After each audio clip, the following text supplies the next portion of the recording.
Well, hello and welcome to another episode of the Aspire to Inspire podcast. I'm Lottie Bazley, Internal Communications Manager at Staffbase, and I will be your host for today's episode. And we are certainly not messing about when it comes to the inspire part of our name today. So joining us on this episode, we have the incredible Pia Frey. Pia, we are so happy to have you on today. So thank you very much for taking the time. We have some great stories to cover today. Your rise as an entrepreneur, the growth and struggles that you've experienced along the way, including imposter syndrome and firing family members.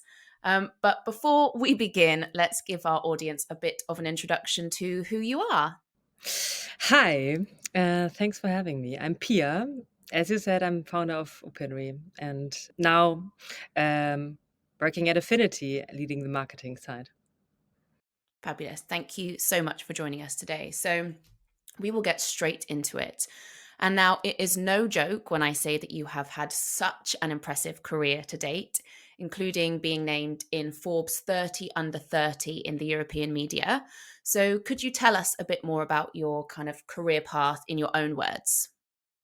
Sure. I come from journalism. I always identified as a writer and I think did every single internship of my teenage years in journalism. From where I've started Opinary about 10 years ago in my mid-20s as a way for users to engage and communicate with newsrooms and express their opinions. So I did that for the last 10 years and started asking myself if I can still call myself a journalist. I think I can't any longer. But I'm trying to maintain some of the creative writing muscle by doing books on the side. Books is maybe a bit of an exaggeration. It's flip books. And then we sold Opinary to a great company, Affinity, a US-Indian ad tech company, which helped us grow into bigger markets and expand beyond what we've been doing for the last 10 years. And within Affinity, I'm now leading the marketing side, which I found a bit of an exotic choice in the beginning, since Opinary's marketing was tiny, and now I'm operating this huge scale across 10 markets and 7 teams and lots of different businesses within Affinity. It's a group. But I found it to be very rewarding and fun, and that's what I'm doing today. Fabulous. Thank you so much for that. I also studied journalism, and it's one of those ones where I feel like now being in comms, I can just about say that my my university degree is kind of related to my job. So we are kindred spirits there. Yeah. So looking back at your career, would you say you have any kind of, I guess, like sliding doors moments, any key turning points or any key decisions that really kind of helped shape your career? That's such a good question. And Thank you. I think these kinds of doors that you're going through are, for me at least, were mostly shaped by people. People that I happen to work with in different parts of my career that helped me look at things differently and take on opportunities that I had not think about before. And one big part of this was my team back at Axel Springer. I was doing this Axel Springer Academy journalism school. And while doing this, they were like early stage exploration and ideas together with my brother and co-founder about Opinary and how to establish a kind of a dialogue between users and publishers. And I happened to have some bosses back at Axel Springer that were very explorative and open for discovery and innovation. And anything that I presented them back then was far from presentable, I would say in hindsight. But somehow this company environment, I think, was a big accelerator to what Opinary came to be later on. That's one part. And then I think I've never really considered myself a founder or entrepreneur. Interesting. But I was strongly identifying as a journalist. I was good at writing, and I think I thought that was about it. But then I happened to have conversations with my brother while he was at the Harvard Business School, so strongly infused by big scale founding principles and visions. Mhm. And that helped me open up this door in myself, Mhm. which I think I wouldn't have done otherwise. So I will always be grateful for for him to start these conversations. Mhm. What can we do together? That's just a few, and then I think the latest door I got through was this acquisition by Affinity. Mhm. We've been thinking for about 2 years that it takes a strategic partner in order to grow beyond what we were doing back then. Mhm. And a strategic partner couldn't only be an investor. It wasn't capital. It was rather Mm. we need access to markets. Mhm. And up to this point, we were mostly we were always driven by a big hustle spirit. Mhm. And we came to understand that what gets you here not necessarily gets you there. Mhm. Um, and so this idea, okay, let's find a partner we can grow with, was a Mhm. nice idea, but I didn't really expect that we could find a company that really understands the core principles, also the editorial drive of Opinary, Mhm.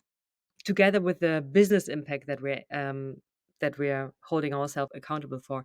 So we luckily found this partner, and that opened up like tons of new doors and new markets. And like I haven't never been operating with China or with India or with Mhm. Southeast Asia before, and that's a big. It's not only a new door; it's a big world that Mhm. we've been entering recently. Mhm.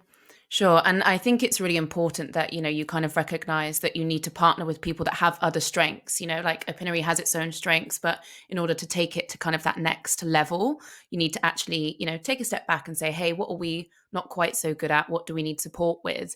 And then that's how you end up growing, Yes. is that you kind of think about what is it that we could do better and who can help us to Yes. achieve that. Amazing. Now, you mentioned dialogue there in what you were just saying. And I think that kind of leads nicely into this question is, how do you think some of these early experiences shaped your communication approaches? Opinion's foundations are questions. Like we Mhm. address users with questions in articles. Sometimes when you read an article, there's a question somewhere midway, and you can position yourself on a scale between two extremes of this topic. Mhm. And questions have always been like a guiding force for any kind of communication. I Mhm. rather position myself by asking a question than by giving a statement. That's Mhm. also why I find it much easier to conduct interviews than to be on the other Yeah. on the other side.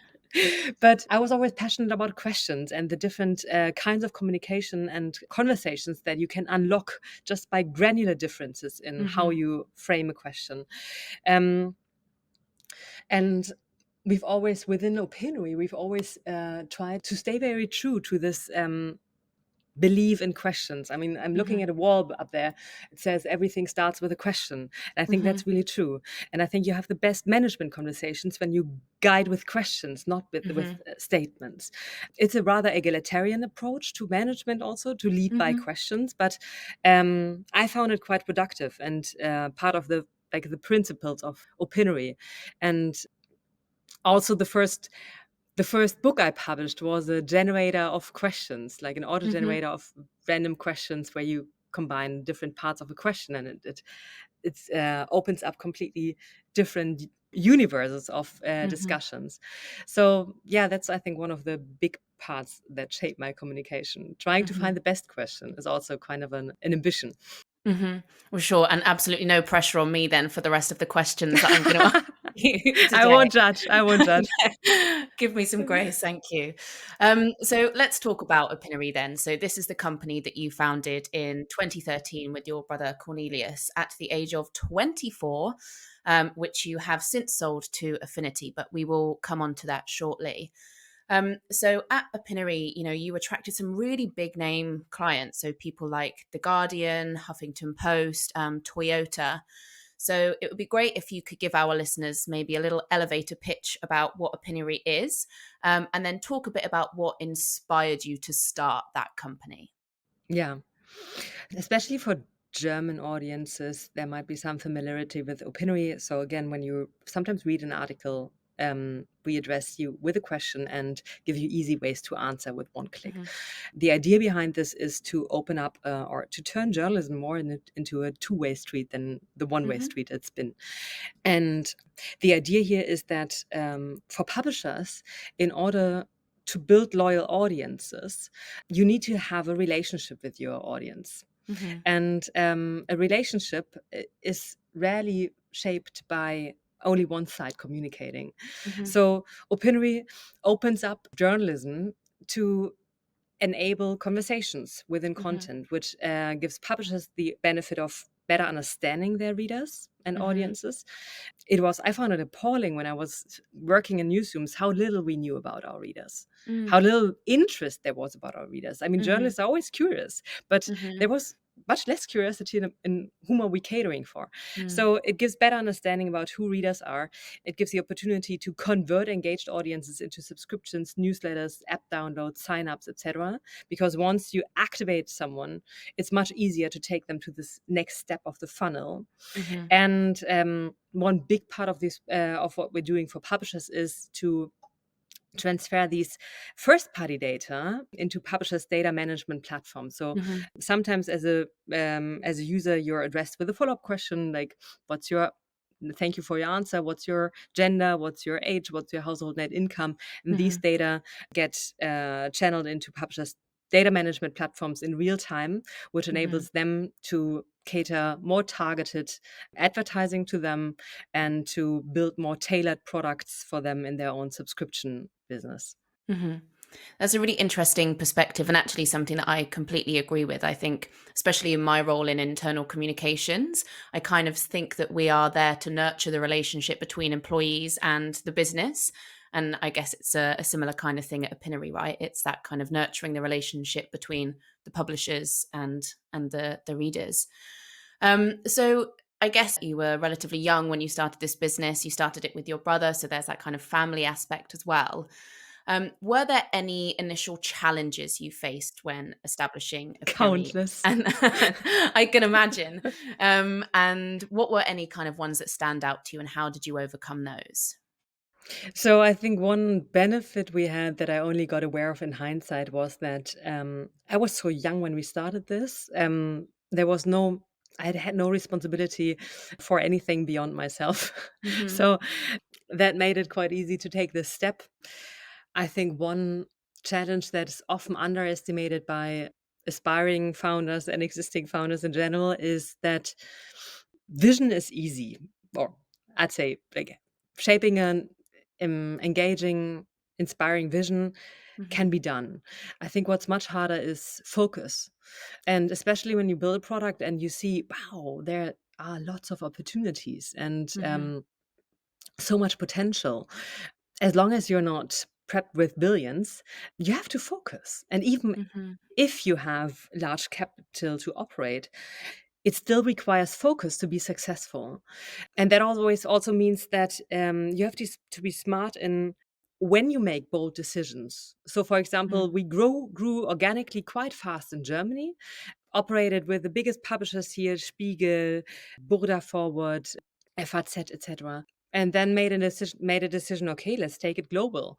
And that was where some hustling years where I was opening up these new markets in US and UK particular, not powered by billions, but just by a lot of hustling. Mm-hmm. And of course, we always had the benefit of being somewhere rooted in the publisher sphere. And Mm-hmm. but still, it affected our ability to focus quite a bit, to operate multiple markets at a very early stage. And the second part is it takes a lot of time to build Mm-hmm. something. And it can be very encouraging to be successful in the early stages. And then it's not always fun to do something till the end. Mm-hmm. So I think after about 5 to 6 years, I faced the first periods where I just felt extremely tired of doing this. Mm. And that's nothing that you feel good about as a founder because you're supposed to be always visionary and inspired Yeah. and just motivating your team, etc. And so navigating through this was another challenge, and I think is an underestimated challenge for founders. Mm-hmm. it will never always be fun. It will be Mhm. hard. And that sounds like, yeah, it will be hard, sounds easy from the outside. But then when you're in these periods, it is really hard to power Yeah. through. And Yeah. yeah, these were just a few. I think another part was, of course, to build this fantastic portfolio of publishers. It just takes a lot of time to build Mhm. these relationships, to build the trust. I mean, we're placed within the center of publishers' articles. It looks like a native piece of a story, our widget. And to get the trust from publishers to run polls, automatically distributed into their content, that takes time. But I think Mhm. that's more of a time issue than a challenge in itself. If you Mhm. have the patience and if you truly understand your target audience, in our case, these were publishers, then it can be done. Mhm. Super insightful, thank you. And there's a couple of key points, I guess, there that you talked about is that kind of trust, growth, and focus actually is something that I want to explore a little bit more. Is there anything that you found when you start to lose focus or you're recognizing that you're losing focus? Is there anything that you do in particular to try and get you back on the right path? Just a lot of thinking. I think it's that's one of the challenges in itself. I think as a C-level and founder, just have a lot of on your plate, and Mhm. there I sometimes felt grateful for all the traveling that I had to do in favor of growth, um, Mhm. because that, like, being on a long distance flight gives you some time to think, Mhm. and I think you really need to space out sometimes to think, to look at everything that is on your plate and on your company's plate from a distance in order to Mhm. reshuffle your focus and to understand, no, what is really important, what are Mhm. the problems behind the problems we're facing. And that's making this time for thinking. That's a challenge in itself, but I think that helps a lot. Just think deeply. Yeah, and I can see why that's really important as well. As a founder of a business, you're probably thinking I should be doing stuff Yeah, all the I've time. got, I just remembered a technique that I found, like in very tough Oh, periods. yes. Yes, Yes, go yes, on. it's a bit quirky, but it works. It truly works. So what I found myself doing, not really planning this, but I found myself doing this, is when I was riding my bike to work, I often, I was wearing headphones and I was having conversation, like I was pretending to be on a phone call, Mhm. but the phone calls I was having where I pretended to be myself in 5 years, telling someone else Mm. about the period that I was in right now. And Mhm. talking about the challenges or the crisis you're facing in Mhm. retrospect That's cool. immediately changes your perspective. Yeah. And that was very efficient to get it to, yeah, to just change the perspective for the things that you're facing right now. Mhm. That's so cool. I'm definitely gonna try that out next time I'm, struggling with focus, just chatting away to myself whilst I'm on my bike. Thank you so much for sharing those startup experiences. Obviously, a few ups and downs in there. So, as we mentioned earlier, a little over 1 year ago, you and your brother sold Opinary to Affinity to expand your global reach. But before this move, you've been really, I find, refreshingly open about the challenges that you did face for several years. Growth being, one thing, and I guess it's one thing to be communicating with a team during those kind of exciting growth prosperous periods, but I'd love to hear your thoughts on how you communicated with your teams during those more kind of tricky times. So I think what made these tricky times much easier was the fact that we always held and holding a lot of pride in our product.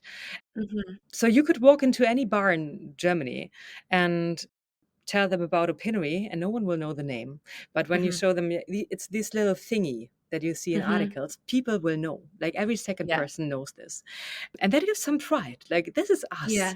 We're powering Yeah. every single questions that you see on any given prestige publisher site, from Mhm. FT to Times of London to NBC Universal. That's us. So Mhm.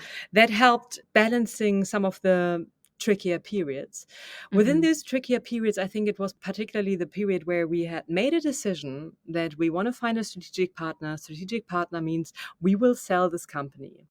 And then it usually takes a year. It took us just about a year to actually to go from making this decision, making a serious decision, starting a process. Also, we communicated about, we were always transparent to our team about the fact that we were looking for a strategic partner. And anyone who was able to sum things up was clear, okay, this company is getting sold. So, of course, this brought a lot of uncertainty. And I couldn't cover the uncertainty because it was real. Like, we were talking to all sorts of companies, European, American, Asian, and every of these paths meant a completely different future for us. And of course, the first question that people ask themselves is, am I keeping my job? Is this safe? And as much as I wanted to give people clarity and confidence, it's not always possible to give the people this confidence. Now, we were lucky that we found a partner that didn't diminish the team, but like built the team. We've been hiring more than I think in any other period in our company history. But that wasn't always clear. And I think what helped there was being transparent, being open. I don't think that transparency in itself is a motivator, but I think the lack of transparency and the feeling that a management is holding back information increases the uncertainty, the feeling of the lack of trust. So that was a big part, communicating openly and communicating a lot. And but when you need to focus on something big that you've never done before, it's not easy to communicate all the time, to be vocal about what we're doing right now. But we've tried, and I think it helped a lot. So I know of other transitions of that kind where companies lost way more people than we had. And of course, some people think that's not for me and will leave, but these were just like a small handful. Being transparent helps. That's it. Yeah. And I think Sure. there is something like balanced vulnerability. I don't believe in full vulnerability as a management advice. You Yeah. shouldn't Yeah. share all your emotions. Yeah. But I think showing some of it also helps people to relate. It also gives people space to share their own feelings. And when you have a very deep and loyal relationship to your job, you're not a robot operating, but you're a human with feelings. And making space for people to express themselves honestly is only possible when you express yourself a little bit. And that helped too. Yeah. I'd really love to hear more about that vulnerability point, because I completely agree with you. And I think throughout COVID, we certainly saw a lot more vulnerability from leaders, and they became kind of a bit more human, I guess. But I find it really interesting that you say that there's maybe a line of where that showing that vulnerability stops. So when you did sell to Affinity, I know you took on this position where you had a boss for the first time in about 10 years. So I'd love to hear a bit more about that, but also perhaps on that vulnerability point, what do you think makes a good boss or a good leader? What are the qualities that you see in those people? I think there are some obvious aspects to this. Of course, you need to be a good communicator. Of course, you need to give clear guidance, etc. I think you really need to be interested in people and interested in people's growth, because your company or your team's growth will always be powered by people, and people have to grow beyond their limits in order to power this growth. So you cannot only be interested in your team's growth, you have to be interested in the people's growth, and you have to enable that. And I think that requires some empathy, of course. And requires, like, you need to like people to be a good boss. Yeah. I've definitely met some that don't, but Then I also think an underestimated criteria for good bosses is you have to be able to trust, to truly trust your people. Because if you don't, you will always want to do things yourself, and always doing it yourself will only get you that far. Yeah, and then of course you have to be able to get people aligned behind a vision. And getting people aligned behind a vision means that it doesn't only require you to tell them clearly, like, that's where we're going, but you need to get them on board. And to get them on board, you need to understand, where's everyone coming from? What are the individual concerns? What are the questions that people are having? And so it always comes down to, you really have to you really have to like people to do all the Mhm. people work that comes with it. It's so obvious. But Mhm. I think mm, I think the image of a boss is still quite male. Mhm. And so I think these empathetic qualities and the way you're guiding, not necessarily by being a big authority, but Mhm. by putting yourself in front of the people, also protecting your team. Mhm. You need to build the environment for growth, Mhm. and that goes beyond authority. Yeah. Yeah, absolutely.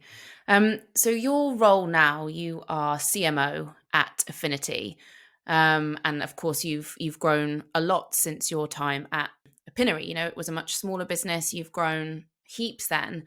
As a kind of leader through that growth, how did you keep the sort of Opinary culture alive through that change?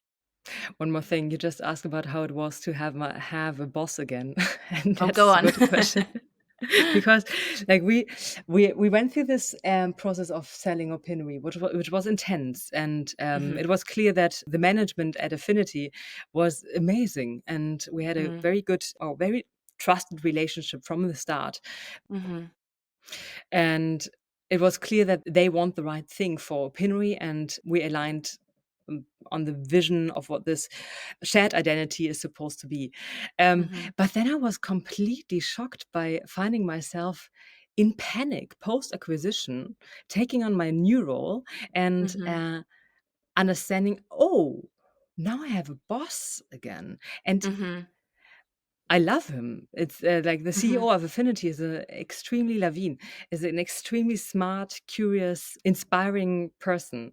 And Mhm. still, I was in panic, I think, because for more than 10 years, I've been operating in my own Teletubby land. It was just my world, Mhm. my comfort zone. We've built it around our own measures and principles.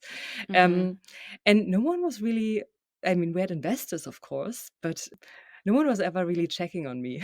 And Mhm. Mhm. just the fact that this was like someone is illegal to have to have an opinion about how I operate, that was Mhm. just triggering some panic that I was not prepared for. It just took some time to get used to that, and Mhm.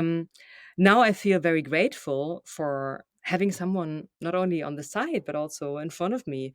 Mhm. It makes life much easier than being the last in line. But Mhm. I definitely had to get used to it. I also um, was much more able to emphasize with how people were feeling when they start a job. It's Yeah. it's a lot of discomfort. I didn't Mhm. know this anymore. Mhm. So it was some. I think it was healthy to have Mhm. this experience again and to get accustomed to a new environment. And then on your second question, we were extremely privileged in the sense that Affinity and Opinary, first of all, had a culture that was not identical, of course, Mhm. but I think carried by the same kinds of values and Sure. principles. Mhm. So we found on the first offsite we had as a shared team in Mumbai, I think in last October, Mhm. there was an adapted set of values presented of Affinity, and four of the seven values were opinionary values, like Nice. directly taken from us. So we were very lucky that Affinity or Lavin and his team have been taking quite a reciprocal approach to Mhm. merging or to integrating opinionary Mhm. instead of just taking what's valuable on an Excel sheet and throwing away the rest. I think the opinionary culture expanded quite a bit because it now Mhm. spans more than 450 people. Mhm. And before that, it was a small nucleus of a great culture that spanned 30 people. Mhm. Yeah, huge, huge growth. So, something that actually stuck out to me that I've heard you say on another podcast is when you were talking about company culture. And a lot of companies, smaller companies especially, I think, champion themselves for being families. And you're of the opinion that that isn't quite the case, or at least shouldn't be the case, as you know, you can't fire your family members. Although perhaps you and your brother could be an anomaly in this theory. But what is your take on kind of company culture, and how should companies view that culture and the relationship they have with their employees? Yeah, I think this labeling yourself as a family in Mhm. itself is a lie. Mhm. And of course, I think it can express some of the loyalty that you're feeling for your team and the trust and the bonds that are shaped within the team. Mhm. But as you say, I think as a company, we've been firing people. You have to fire people sometimes, and you will Mhm. never, you can't fire your cousin. Mhm. So I think this self labeling of a family Mm. gets sour as soon as tough decisions need to be made. Yeah. So even though we're kind of a family business, um, we've tried to avoid this self-labeling. Mhm. And still, I think what I've been seeing is that we build a strong muscle in showing appreciation for team members on an individual Mhm. level and on a collective level. So, for example, there's a ritual of thank you notes. Every week, there's an all hands meeting that ends by people reading out individual thank you notes that you can hand in anonymously. So, thank you, Mhm. Katja, for taking great ownership in our accounting problem last week, Mm. this kind of thing.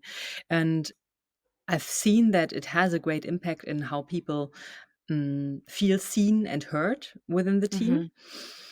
I've also seen that this deeper meaning that people have been building within this company that grew beyond a transactional job Mhm. can make tough decisions harder sometimes. Mhm. Like sometimes people weren't feeling like losing their job when they left the team, Mhm. but like losing a close circle of trusted friends. Now, they've stayed Mhm. close and there is a big alumni network. I think there's even a Nice. Slack channel of people that used to work for us. And when That's they great. sign on for their in their respective new jobs every morning, they greet themselves in their Opinary Slack channel. So That's cool. you can maintain it even beyond this job, but I've also seen that some people found it harder to leave when there's such a deep bond being Mhm. built that we've tried to never call a family. Mhm. That's a great point, and as you say, it's kind of those really tough decisions that make that kind of family vibe potentially awkward, and can really disrupt things, and then you start to lose trust. But at the end of the day, you have to run a business, like you have important decisions to make.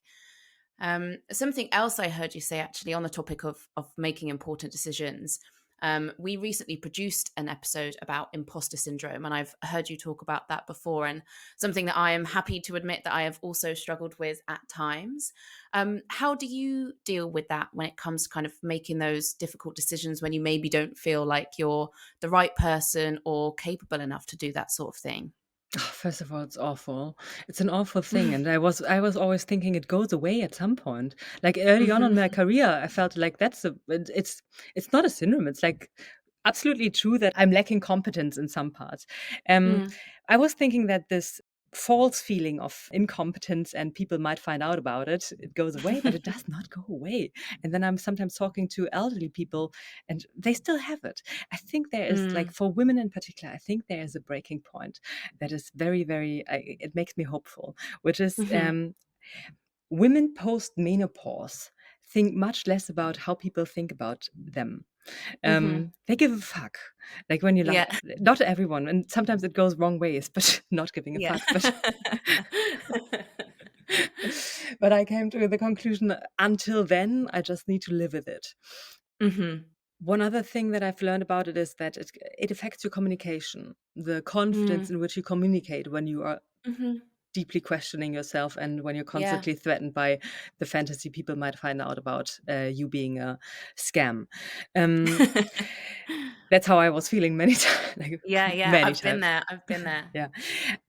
One trick, at least to not let it affect your communication, is Mm. a ChatGPT bot that I've built, I think, like when ChatGPT came out. Because when I was reading my emails, there were way too many signs of a lack of confidence that Yeah, yeah, yeah. makes like when you communicate among women and like-minded people, that's fine. Mm. You can just ignore this, all these I thinks and maybes. Yeah. But it affects your communication when you speak to people that are less affected by this. So Mm. I have this ChatGPT bot called the White Confident Male Boss. And Nice. yes, and whenever I'm emailing or messaging with certain types of people, mostly Mhm. men, and I used it a lot in the course of our exit, where we were dealing with Mhm.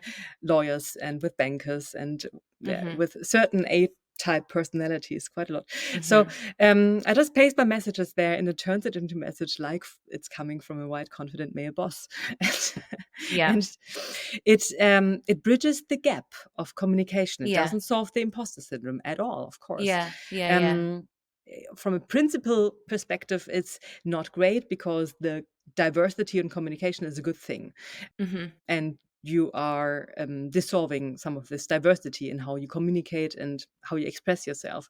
But still, Mhm. it's very practical. Yeah. Do not let it shine through too much. But then Yeah. on the other side, I found it very healing to sometimes just speak about it. And Mm. with certain people, of course, you have to be Mhm. mindful with whom you share your self-doubts with, but it can help a Mm. lot to just be open about it. And as soon as you do, you're Mhm. not as haunted by it any longer. Mhm.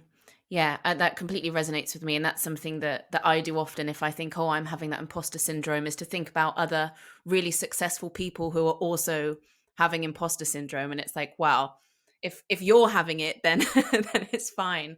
It's fine for me to have it, but I will definitely do this white male boss in Chat GPT. That's a great tip. So, as we wind down, we've talked a bit about communication strategies, and we, of course, know that they're crucial to businesses, but there is never that one size fits all.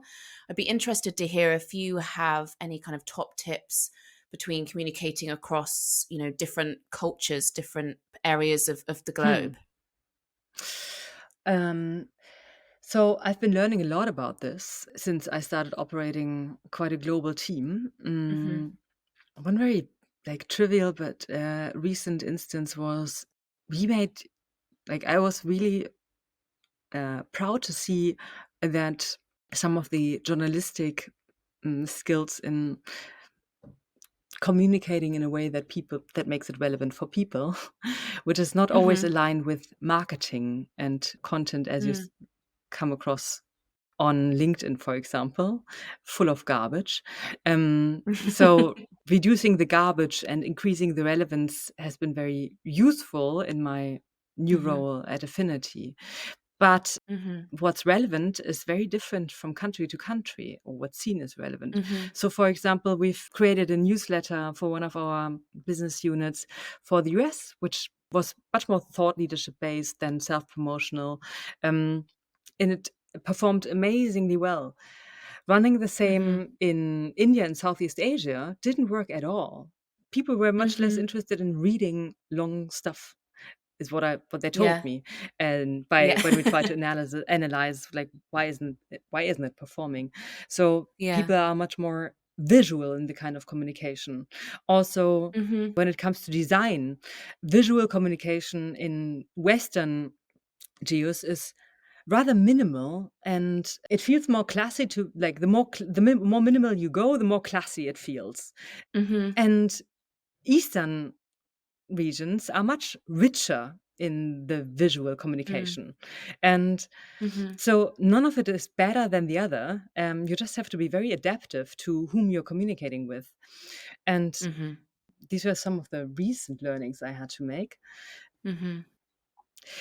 And I've been reading this book, Culture Map, which is Mhm. a great read about the different psychograms of various markets and countries. That's cool. And Yeah.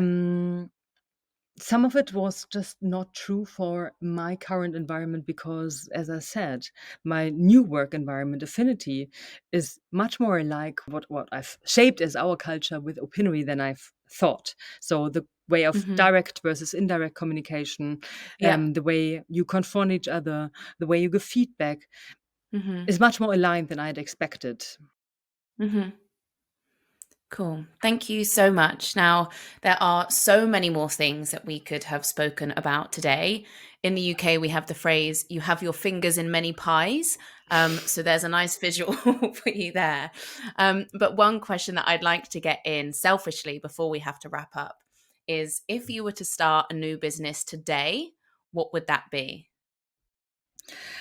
So I know that digital publishers are and have been struggling for a long time, and Hmm. building sustainable business model backed on content is hard. Hmm. Now I think the thinking goes much more into building business models around communities. But Hmm. after these failures of the new type of digital only publishers, BuzzFeed, Huffington Post is a different thing, but Yeah. Vice, etc., Mike, Hmm. I think there is more skepticism around digital publishing and the opportunities of making it truly big and successful. Hmm. And if I was starting from scratch today, I think I would give it a go and go into some niche publishing that I think Hmm. there are great ways to make it successful and big. And I think there are some promising examples. I would not necessarily go down the VC route. I think it's not necessarily a type of a 10x scale business, but I think there's so much room for good journalism out there. And I think I would try to move closer to this, to where I was coming from as a journalist, and build a business around that. Hmm. That's cool. And as I said, as a fellow journalist, I am super excited by that idea. Join my future team. Well, if I wasn't recording this on Staffbase's time, I would maybe say, hit me up, hit me up one day. But thank you so much for your time today. It's been really cool to talk to someone like you, as a woman in tech myself, but I'm sure everyone listening today will be equally as impressed and inspired. As always, after these kinds of interviews, I felt like I'm feeling like I was way too open. So Especially when you said about the, the vulnerability line as well. kudos to you as an interviewer. Thank you. Pressure's off. Thank you all so much for listening or watching today. I am Lottie Bazley, and I hope you have enjoyed this episode of Aspire to Inspire. Please do join us again.